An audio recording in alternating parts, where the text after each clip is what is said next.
നമസ്കാരം സാറേ. നമസ്കാരം. എന്താണ് പ്രശ്നം?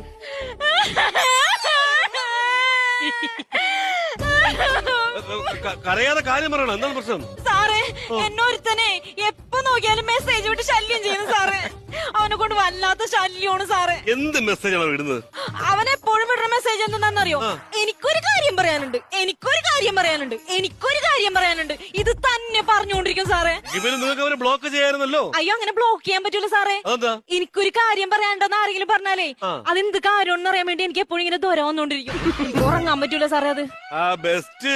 എങ്കിൽ പിന്നെ നിങ്ങൾക്ക് അവനോട് തന്നെ ചോദിച്ചുകൂടായിരുന്നോ എന്താണ് പറയാനുള്ളതെന്ന്? സാറേ, ഞാൻ അവനോട് ചോദിച്ചു സാറേ. എന്നിട്ട് അപ്പൊ അവൻ പറയാണേ ഒറ്റക്ക് വന്നാ പറഞ്ഞു തരാന്ന്. മെസ്സേജ് അല്ല അവന്റെ ലക്ഷ്യം. സത്യം. നിങ്ങളാരാണ്? ഇതെന്റെ ഭർത്താവാ സാറേ. എന്തിന്? ഏ എന്തിന്? ഞാൻ അന്നേരം പറഞ്ഞില്ല, നിനക്ക് ഒറ്റയ്ക്ക് വന്നാൽ മതി. ഈ സ്വന്തം ഭാര്യയ്ക്ക് എടുത്ത മെസ്സേജ് അയക്കുമ്പോ അവനെ കണ്ടുപിടിച്ച് പൊട്ടിക്കാൻ പറ്റാത്ത